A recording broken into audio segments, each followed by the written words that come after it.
Hello guys, আজকে আমরা চলে এসেছি তোমাদের সামনে একটা নতুন ব্লগ নিয়ে। একটা সারা দিনে তোমরা দার্জিলিংয়ে কোথায় কোথায় সাইট সিন করতে পারবে তার ডিটেলস আমরা এই ব্লগে তুলে ধরছি। দার্জিলিংয়ে সাইট সিনগুলো মিক্সড পয়েন্ট, 7 পয়েন্ট, 3 পয়েন্ট এভাবে ভাগ করা থাকে। এই সব পয়েন্টগুলো সাইট সিন করার জন্য তোমরা ম্যালের কাছ থেকে গাড়ি রিজার্ভ অথবা শেয়ার গাড়িতে করে যেতে পারো। 3 পয়েন্টসের মধ্যে পড়ছে টাইগার হিল, ঘুম মনেস্ট্রি আর বাতাসিয়া লুপ। ম্যাল থেকে 300 টাকা করে শেয়ার গাড়িতে ভাড়া দিয়ে আমরা টাইগার হিলের জন্য এলাম 70 টাকা করে এন্ট্রি ফিস দিয়ে। এবার আমরা টাইগার হিলের সানরাইজ দেখা হয়ে গেল, এবার আমরা টাইগার হিল ছেড়ে বেরিয়ে যাচ্ছি আমাদের নেক্সট লোকেশন ঘুম মনাস্ট্রির দিকে। তো চলো তোমরা আমাদের সঙ্গে দেখতে থাকো আর সঙ্গে থাকো। এই টাইগার হিল ছেড়ে আমরা যখন বেরিয়ে যাচ্ছি রাস্তার দু সাইডে অসংখ্য পাইন গাছ তোমরা দেখতে পাবে, খুবই ভালো লাগবে। চলে এলাম আমাদের নেক্সট লোকেশন ঘুম মনেস্ট্রিতে। ঘুম মনাস্ট্রিতে কোনো এন্ট্রি ফিস লাগবে না। টাইগার হিলে যেখানে 70 টাকা করে পার হেড এন্ট্রি ফিস লেগেছিল, এখানে কোনো এন্ট্রি ফিজের কোনো ব্যাপার নেই। ঘুম মনাস্ট্রিতে বুদ্ধের একটা খুব দারুণ মূর্তি আছে যেটা তোমরা ভিজিট করতে পারো এবং খুবই ভালো লাগবে এখানে এলে। তো চলো তোমরা আমাদের সাথে একটু ঘুরে ঘুরে দেখে নাও এখানে ঘুম মনেস্ট্রির মধ্যে বৌদ্ধ মূর্তির কিভাবে পুজো করা চলছে। আমরা মনাস্ট্রির ভিতরে ঢুকছি, তো তোমরা চলো আমাদের সঙ্গে দেখতে থাকো আর আমাদের সঙ্গে থাকো। মনাস্ট্রির বাইরে ছোট ছোট দোকান আছে, তোমরা চাইলে এখান থেকে কিছু জিনিসপত্র কিনতে পারো। এখানে বৌদ্ধ মূর্তি পাবে তোমরা, এখানে খুবই সুন্দর সুন্দর দেখতে। আর ভিতরে গৌতম বুদ্ধের একটা খুব বড় স্ট্যাচু বানানো আছে।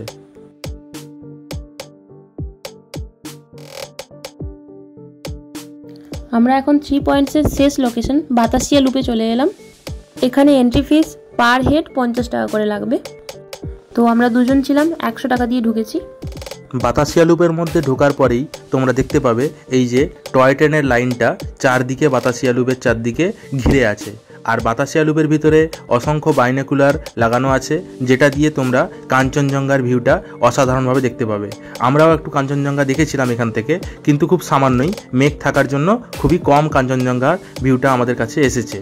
খুব ভালো ভিউটা আমরা পাইনি। আর এর ভিতরে অসংখ্য দোকান আছে, শীতের পোশাক বিক্রি হচ্ছে, প্রচুর বাইনোকুলার আছে। বাইনোকুলারের চার্জেস আলাদা করে লাগবে, যার জন্য তোমরা কাঞ্চনজঙ্ঘা এখান থেকে দেখতে পাবে। বাইনোকুলার দিয়ে কাঞ্চনজঙ্ঘার ভিউ দেখতে গেলে 50 টাকা পার হেড লাগবে। বাইনোকুলার দিয়ে দেখলে তোমরা এখান থেকে সিকিম, মাউন্টেন ভিউ, গ্যাংটক বিভিন্ন জায়গা তোমরা দেখতে পারো। বাতাসিয়া লুপ থেকে কাঞ্চনজঙ্ঘাটাকে খুব সুন্দরভাবে দেখা যায়। আমাদের 3 পয়েন্টস দেখা এখানেই শেষ হলো। এবার আমরা দার্জিলিং স্টেশনের দিকে এসেছি টয় ট্রেন দেখার জন্য। এই যে টয় ট্রেনের ইঞ্জিনগুলো সাইডে সাইডে চলে যাচ্ছে, এটাই হচ্ছে সেই সুন্দর দার্জিলিং স্টেশন। এনজেপি থেকে টয় ট্রেনগুলো যে দার্জিলিং স্টেশন অবধি আসে, এটাই হচ্ছে তার লাস্ট স্টেশন। এখান থেকেও দারুণ কাঞ্চনজঙ্ঘার ভিউ পাওয়া যায়। আকাশ যদি পরিষ্কার থাকে রাতের বেলা, জ্যোৎস্নার আলোতে খুব সুন্দর কাঞ্চনজঙ্ঘা দেখা যায়। দার্জিলিং স্টেশনে টয় ট্রেনের টাইম টেবিল আর রেট চার্টটা এখানে দেওয়া আছে আমাদের ভিডিওতে। তো তোমরা এটা ভিডিওটা স্টপ করে জুম করে এই রেট চার্ট আর এই টাইম টেবিলটা দেখতে পারো। টয় ট্রেনে করে জয় রাইড করতে গেলে মিনিমাম পার হেড 1000 টাকা দিতে হবে।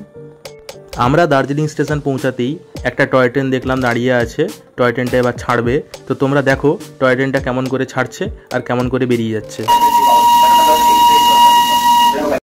সবাই টয় ট্রেনে পোজ দিয়ে ছবি তুলছে। টয় ট্রেন হচ্ছে দার্জিলিংয়ের ঐতিহ্য। এই টয় ট্রেন দেখার জন্য হাজার হাজার পর্যটক দার্জিলিংয়ে আসে। তোমরাও আমাদের সাথে টয় ট্রেনটা দেখতে থাকো আর ব্লগটা এনজয় করো।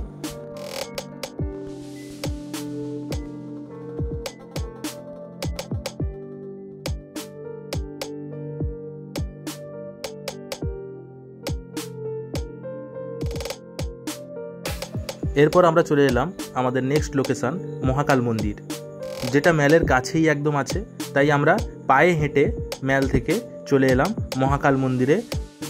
এই মহাকাল মন্দিরটা ম্যাল থেকে অনেক উপরেই অবস্থান করছে, তাই আমাদেরকে অনেকটা খাড়া রাস্তা অতিক্রম করে মন্দিরে প্রবেশ করতে হবে।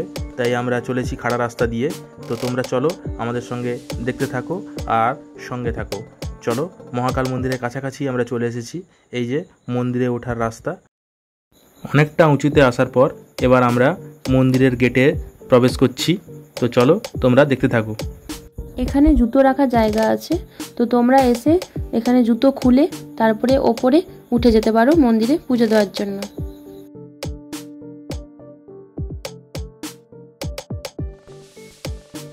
মহাকাল মন্দিরের উপর থেকে এই যে পাইন গাছ আর দার্জিলিং শহরটাকে খুব সুন্দর দেখতে লাগবে। এখানে ভিউটা অসাধারণ আসে, তাই তোমরা এখান থেকে ভিউও নিতে পারো, এনজয় করতে পারো। এবার আমরা উঠছি মহাকাল মন্দিরের আসল মন্দিরে। ঘন্টা বাজিয়ে উঠে গেলাম আমরা মহাকাল মন্দিরের দিকে। সামনেই ওই যে তোমরা দেখতে পাচ্ছ বিভিন্ন রকমের রঙিন কাপড় দিয়ে টাঙানো আছে। পাহাড়ি এলাকায় এগুলো প্রায়ই দেখা যায়, মন্দিরের সামনে থাকে। এগুলো জানি না ওরা কি বিশ্বাসের জন্য ব্যবহার করে থাকে।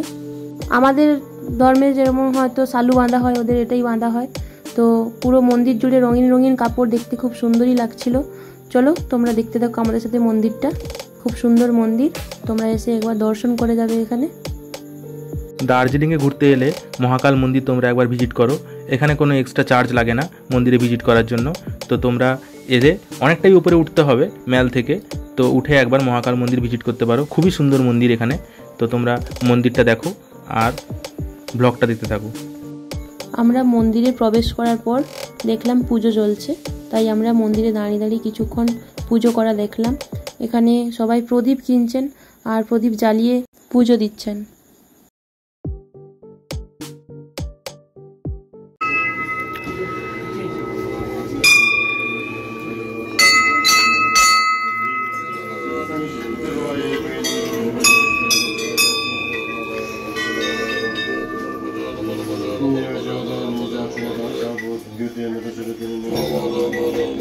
মহাকাল মন্দির থেকে নেমে আসার পরে আমরা মহাকাল বাবার গুহার মধ্যে প্রবেশ করলাম।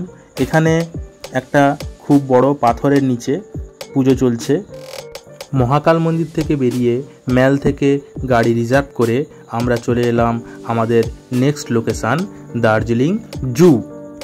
দার্জিলিং জু এর এন্ট্রি ফিস পার পার্সন 110 টাকা করে। এখানে রেড চার্ট দেওয়া আছে, তোমরা এটা দেখে নাও ভিডিওটি থামিয়ে। এখানে টাইমিং দেওয়া আছে, টাইমিংটাও দেখে নিতে পারো। ম্যাপও দেওয়া আছে, ম্যাপ দেখে তোমরা এগিয়ে যেতে পারো। এখানে রেড পান্ডা আমরা দেখতে পেয়ে গেছি ফার্স্টেই ঢুকে। একটা রেড পান্ডা হেঁটে হেঁটে যাচ্ছে, তোমরা দেখতে পাচ্ছ। এখানে অনেক রকমের ভিতরে পাখি আছে, এই যে দার্জিলিং জু লেখা আছে। আর এখানে বন্য শেয়াল আছে। চিড়িয়াখানার মধ্যে বিভিন্ন ধরনের মাউন্টেনিয়ান প্রাণী আছে, যেমন এখানে বাঘ আমাদের চোখের সামনে ঘোরাঘুরি করছে, তোমরা দেখতে পাচ্ছ। এবার আমরা চিড়িয়াখানা থেকে যাব বেঙ্গল ন্যাচারাল হিস্ট্রি মিউজিয়ামে। এর জন্য তোমাদের কোনো এক্সট্রা চার্জেস লাগবে না, ওই 110 টাকার মধ্যে এগুলো সব ইনক্লুড করা আছে। এই মিউজিয়ামের মধ্যে বিভিন্ন প্রজাতির মৃত প্রাণীদের সংরক্ষণ করে রাখা আছে এবং এই প্রাণীদের বিভিন্ন অঙ্গ প্রত্যঙ্গ সংরক্ষণ করে রাখা আছে। এবার আমরা চলে এলাম HMI এর দিকে। এটা হচ্ছে হিমালয়ান মাউন্টেনিয়ান ইনস্টিটিউট। এর মধ্যে বিভিন্ন রকম মাউন্টেনিয়ান অ্যাক্টিভিটিস করা হয়। তো আমরা এখানে একটাই করেছিলাম 80 টাকা দিয়ে, ট্রি টপ রপওয়ে, খুব সুন্দর লাগলো। এবার আমরা চলে যাচ্ছি মাউন্টেনিয়ার অ্যাডভেঞ্চার ফিল্ম শোতে, যার মূল্য পার হেড 50 টাকা করে।